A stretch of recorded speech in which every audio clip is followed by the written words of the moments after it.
This rather wonderful device is a Beethoven Mark VII exploder, and it's designed for basically firing dynamite in mines and quarries.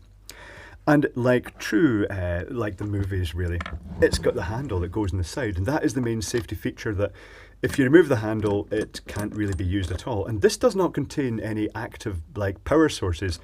All the power is generated by you turning the handle. One interesting feature this has, and to test this, I've got a resistor crossed output, noting, incidentally, that the output can go up to 1000 volts when it fires, so I have to be quite careful here. In this display here, instead of the traditional exploder just having a neon lamp saying, ready to fire, this one actually has a digital readout, and when you wind it, this 100 ohm resistor here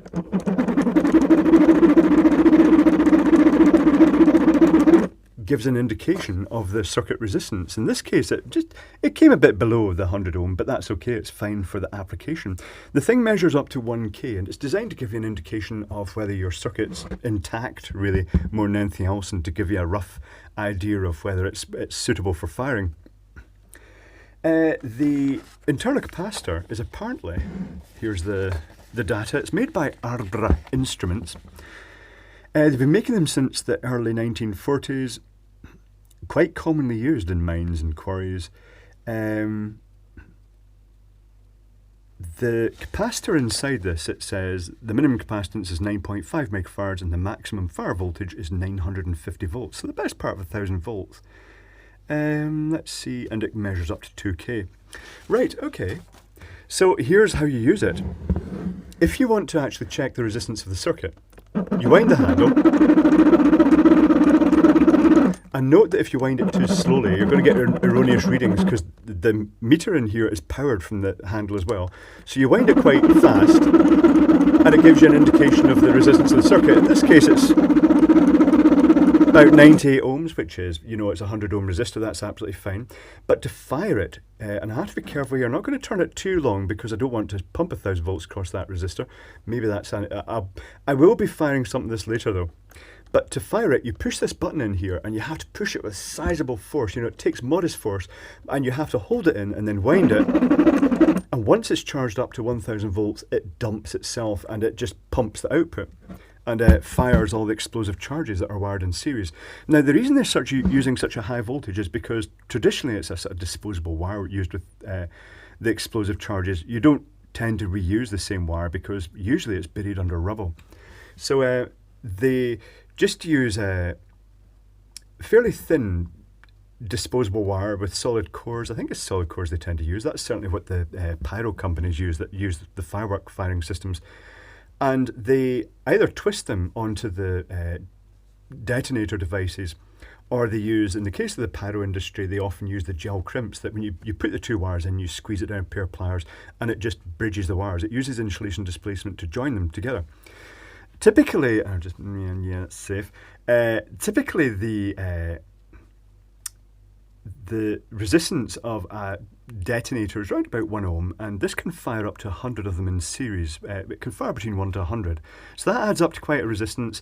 Then you've got the contact resistance, then you've got the thin wire resistance. So that's why they use the higher voltage, so they can pump the required current through all those detonators in series and fire them all at once. So without further ado, and as I say, at the end I will be firing this, so don't worry about the fact I've not, I'm just going to take the handle off at the moment. Don't worry about the fact I've not actually done that yet. I'm going to do some tests. Yeah, we're going to test the voltage inside this. Interestingly, the case is sealed. If we look at the back of it, because someone's already had this open, but it's been sealed with sealing wax and then numbers pressed into it. They really don't want you opening this. It must be a liability thing. And this basically, it's got the instructions at the back saying, turn the handle rapidly to see the resistance, and then hold the button in and turn it to rapidly to fire it.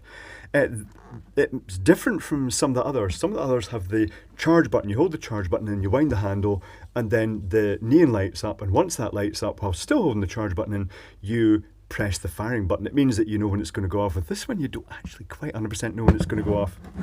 You start winding the handle, and then a few seconds later it just goes off. So let's open this. And for this, they've got the sort of tri-blade screws. So I'll need my security bit set. Let's go for the biggest tri-blade screwdriver bit. Where is the handle for that? I'll use this T-bar. So let's get this open and see what's inside. On one hand, I'd have thought it might be quite simple, particularly the earliest ones could have just been the generator charging capacitor and then the button just literally dump that capacitor to the output. But I think it's more sophisticated, particularly the fact it can fire itself. It has the resistance measuring circuitry and other features. Makes me think this is going to be a lot more complicated. But I could be wrong. It could be nice and simple inside. The only way to find out is to open it up. Now note that I can't go too far. If any of it's sealed up, I can't go into it too far because this is just on loan for our entertainment. This is going back to its rightful owner in due course. So let's... is this going to open? Is it going to open? It's kind of opening. Oh, it's opened. Oh, it's quite busy.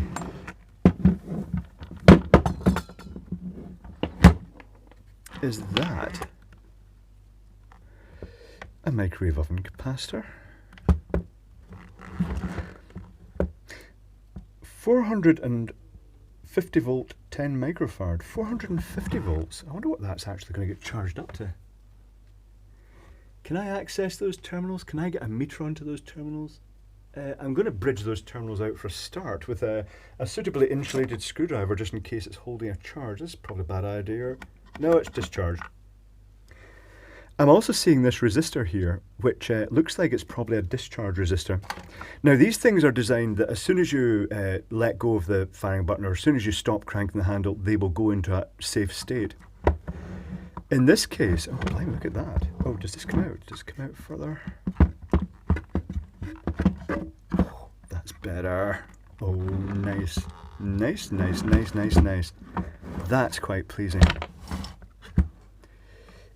Can I get these terminals off? I think I can get these terminals off, and we'll get the case off and we'll take a closer look at this.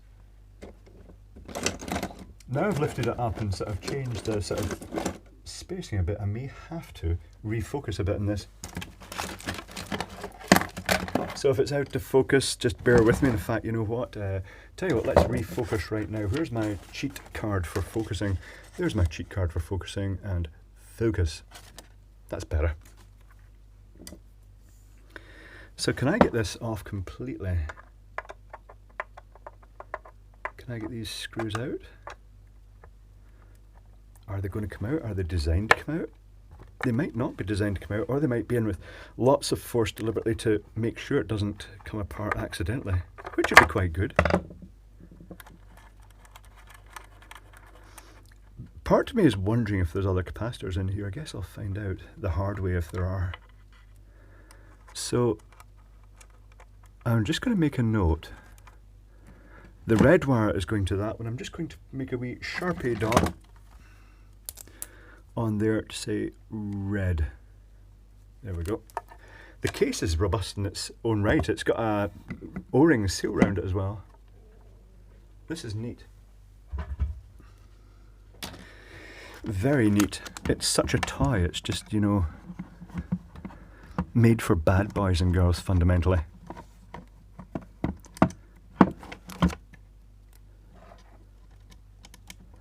Put that screw in there so I don't lose it. And then we can explore this. The thing is also designed to be quite, you know, rugged. It's designed for use down mines, so it's designed to take, say, you know, a bit of abuse. I'm noticing for a start that the switch, the stuff in the back is degrading. It's kind of, I'm guessing that was foam at some point, but it's kind of disintegrating now. And it's gone very sticky and that's not nice. Yeah. Kind of wishing I hadn't done that now, but it's going to end up on the bench anyway, isn't it? I'll try and sweep that off and get it out of the way just because it's going to end up making it all sticky and unpleasant. Sticky and unpleasant and explosive. I was wondering if this was going to trigger any alarms when it came through the postal system. because I've had issues in the past with equipment that I've travelled with at airports when the detection systems have sniffed explosives on my baggage just because of things I work with. This has a combination of 3 switches, 1 long plunger one and 2 shorter ones. It also has these 2 transformers. What is that about? Can I get into this in a non-destructive manner? I think I can. I think, and I'm also seeing 2 thyristors. Why 2?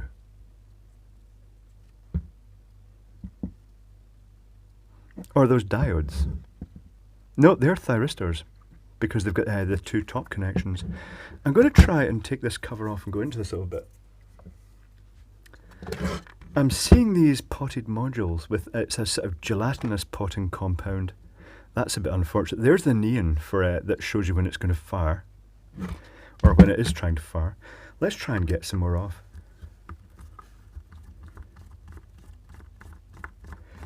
This is one of these things that, you know, you'd never really get a chance to see inside one in normal life. So this is good. Let's share the moment.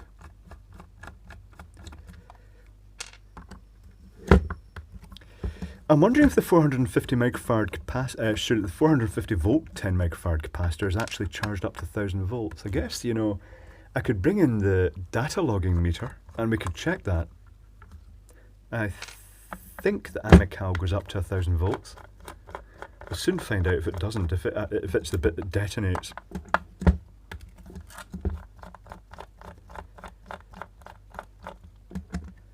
I wonder why there's 2 distinct sections.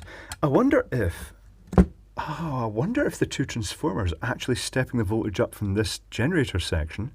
We'll trace the wiring out as far as we can go with this. One might be generating the voltage for the lower voltage for the meter, and the other might be possibly a voltage multiplier for the capacitor. I'll have to try and find the output from this little generator and see what it actually shows. Is it going to be AC or DC is the question. The meter will indicate that. I'm hoping not too much of this is going to fall apart. There's lots and lots of screws.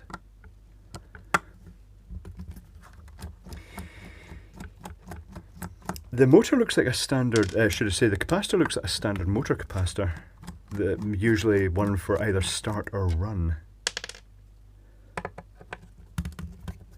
It does say 50-60 Hertz. Is that just a standard AC capacitor? Oh, if that's rated 450 volts AC, if that's a standard motor capacitor, is this going to come off? Is this going to come off? It's kind of, is this glued? No, it's not glued. Oh, that's better. Now we're in. If this is a standard motor capacitor, then it will be rated about double that for DC voltage. The temptation now is to test that, to get some crocodile clips across that capacitor and see what voltage it charges up to.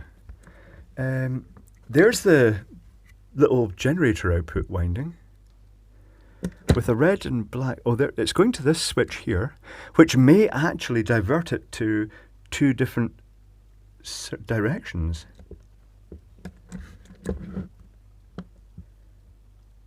Look. 2 orange wires being diverted to this section, and the other wires, the red and the black, are possibly being diverted. They are being diverted down. So these 2 transformers, one of them is stepping the voltage up, possibly, to make it a higher voltage for the to charge this capacitor. Where's this capacitor connected to? It's connected into this module here. And that wire is connected onto this common stud down here.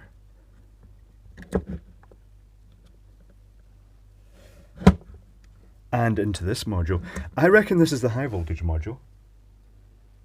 And this is the low voltage module, which has the wires going across there. This is definitely splitting it into 2 sections. So that switch there, depending whether it's pushed in or not, is diverted to what I'm guessing is this one for the low voltage to actually monitor the the resistance across the output, which will also be switched through this switch here probably. It's got a wire going from here, plus a wire going down there. So this switch is the one that switches the output between either the high voltage, the triggering one, or the low voltage.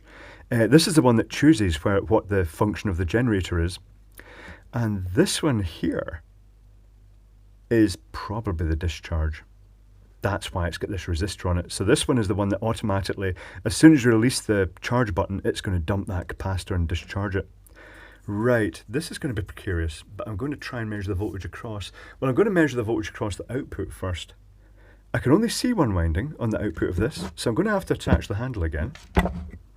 Keep an eye on where these connections are, connect some leads onto this, and we'll give it a go and we'll see what voltages we get. I'm a bit wary because big capacitors charged up to 1000 volts are pretty much in defibrillator territory, and defibrillators have the annoying habit that they're designed to stop your heart, so I don't particularly wish to do that. Let's find out if this is putting out AC or DC. So let's bring a meter in, and we'll clamp it on to, we'll put it to, I'm guessing, AC volts. And I'm going to hook it across the output of the little generator down here if I can get onto that connection there. And at the moment it should be in the passive, it should be in the mode that it powers the rest of the circuit, the actual resistance monitoring circuitry, so it should.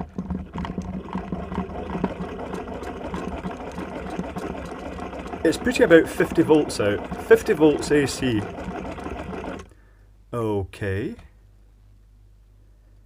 Then that's going to get stepped up and used to charge capacitor. Right, I think it's time to select the DC volts. And this is where it's all going to get a bit shady. I'm going to try and hook onto the capacitor, push the button, keep well clear of these output terminals, and see what voltage this capacitor, what we can get it up to. This is a bit hazardous. Let's short that out again before I go in here, because this is potentially going to be quite nasty.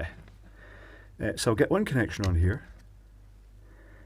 one connection on there. This may actually just short out if I'm not careful. Let's put this to DC volts, let's put it to max min. Uh-oh. Let's get these leads well away from anything bit scary, and let's keep my fingers well clear of everything. Hold this button down.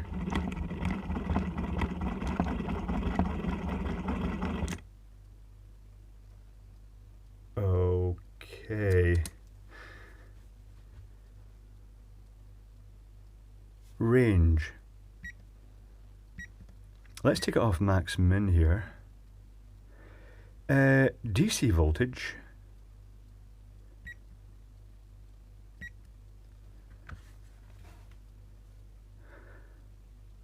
How do I select the range here? Let's turn it off and on again to DC volts.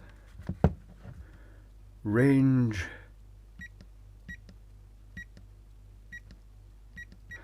That's the highest range there. Let's set max min. Okay, let's see what happens now. Am I out going over 1000 volts?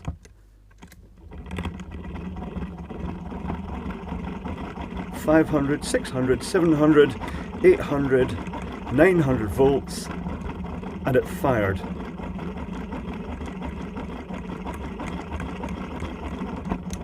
You can actually feel it kick a bit when it fires.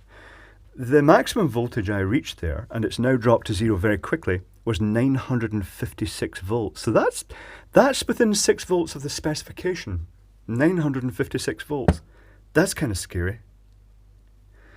Okay, so let's precariously, yeah, it's reading no voltage, so there should be no voltage, but let's use one hand at a time, shall we, and short it out with the screwdriver.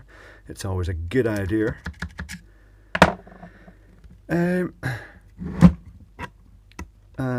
Let's while I've got this out, let's turn it while let's get all the wires clear here. Let's turn it while it's clear, and that should show a 1 once it's charged up the control circuitry for the digital readouts. Just keeping my fingers well clear of everything here in case.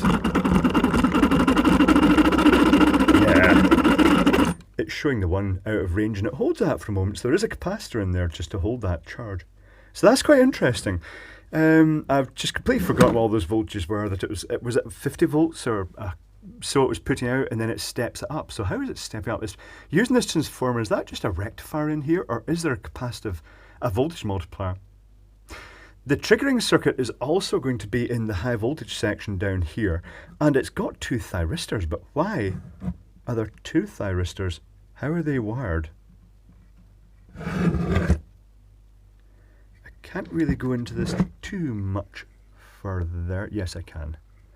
If I'm very, very careful, I can just tweak that out a little bit more. Okay, let's go in a bit further. At what point am I going to get a shock?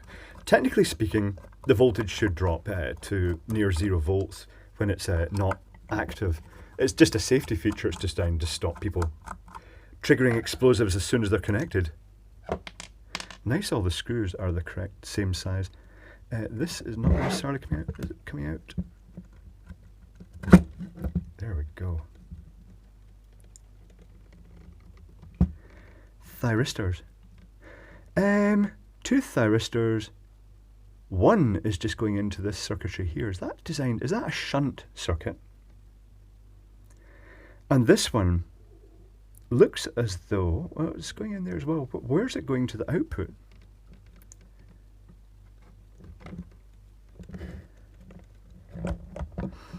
The output connections are going over to there, so we've got that red wire. Yeah, all the connections are going into this potted block, unfortunately.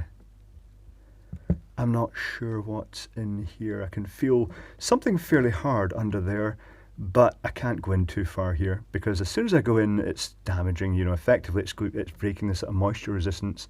It's that soft, re-entrable stuff. But having said that, it's probably in amongst all the components. But that's quite interesting.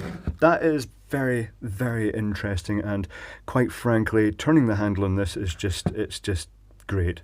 It's fantastic. It's a total big boys and girls toy. It's really, the fact it's designed to blow stuff up just makes it somewhat special. So yes, I'm going to put this back together now, and then we'll go outside and we'll test it, not with actual dynamite though, because that would be really antisocial. We'll test it with some theatrical explosives for visual effect. What about this resistor here? What value is that? Let's bring in the big digital display. I'm guessing it's going to be enough to shunt the 1000 volts. Is this going to be... This may actually be across the capacitor at the moment, which means it's not going to be ideal for testing the resistor value. Yeah, I get the feeling... Yeah, it says holding steady 5.5. Is that the discharge resistor? I'm guessing it is. I'm guessing that's how they bring the 1000 volts down to 0 volts quite quickly without actually dissipating too much heat. Yeah. Yeah, this is neat. So I'm going to put it back together and then we'll go outside and we'll blow something up, shall we? Other observations before I put this together. I should lock the exposure off so it doesn't yo-yo up and down. The transformer that steps the voltage up is actually an auto transformer. Basically it's a single winding with a couple of taps. And the first tap has a resistance, the sort of primary, if you will, has resistance of about 300 ohms. But when you go to the sort of further on tap, the next tap along, its resistance is approximately 3K, 3.5K. So that is a significant step up of the voltage. I would guess that it's going to be a minimum of 10 times the voltage. And if we consider that this is putting out about 50 volts, the 50 volts makes me think this little generator may actually have a heritage that goes back to the early telecommunications system, because they used this little ringing generators. So that's being stepped up to 500 volts or more, and then, well, maybe that is a capacitor then. And it is being doubled Not sure, but it's going up to about the 950 volts for the capacitor. This other little transformer takes the 50 volts in and converts it down by a factor of 10 in the opposite direction to about 5 volts. It sort of wavers up and down. If you turn the handle quite industriously, it goes up to about 9 volts, but it's stepping it down to a low voltage just for the display electronics that measure the resistance. So yeah, I'm going to put it back together now, and then we shall blow stuff up. So instead of using dynamite, because that would be a bit naughty in a public area, I'm going to use an emulation. It's going to be a theatrical pyrotechnic device. So I've got 2 wires here, and I'm going to twist them on, and these cats are just... These cats, no, don't eat my wire. Honestly, dynamite and cats, they just never mix, but then now they're just dynamite and bears. Oh, cat. And then I'm going to lure the cats away with catnip while I trigger this. So the device is now connected, just twisted wires. It doesn't have to be any sort of strong connection. It doesn't even have to be thick wire, because it is the high current and high voltage that's going to be triggering these, which makes it all the more important to get these kitties out of the area. So there's the explosive charge. Right, cats, I think it's time you all had some catnip. Here. Ooh. Hey, cats. Catnip, catnip, catnip. Oh yes, you want this. Oh, you want this.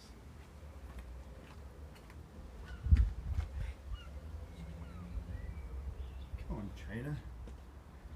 Cat. Right, hold on.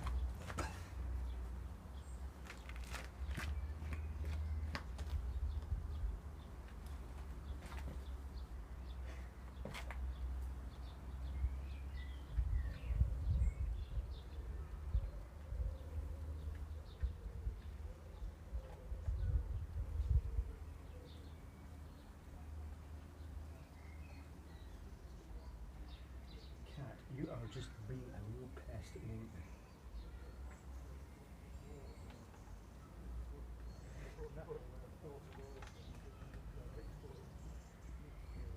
No.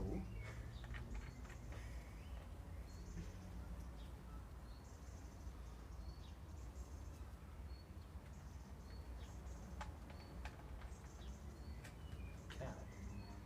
No.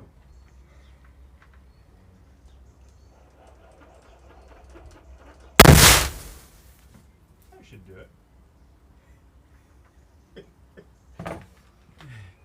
Yeah. So back in, I've made friends with the cats again. Yeah, a small offering of kitty biscuits was all that's required to get them chummy again. And I just thought, what would happen if you kept this resistor, this 100 ohm resistor, across the output of this and then cranked it? And the answer is, it doesn't just blow it once, it blows it and then it just keeps sparking across. Watch. See that? It does it every time. You could almost use that as a sort of detonating device. So I'm thinking there's a certain irony about the fact that it's called Beethoven and he was deaf. I wonder if that's because he was maybe connected to stick a dynamite directly to the output or something like that. The composer. So if you're interested in seeing more about these and the other devices they do, it's Arbra. .co.uk is the website, and they do a whole range of these. They do the turn handle ones, and they do the battery operated ones, and the ones that use the shock line as well. I looked on eBay. I was hoping to find one of these, and I was hoping to get my hands on it before actually putting this video up. The only one I could find was in America, and it's a very old one, and it's going for a lot of money because, as I say, it's got the look. So this is very nice, and now sadly I have to return it to its proper owner, who can probably put it to much greater use than I can. But yes, this is a very, very nice thing.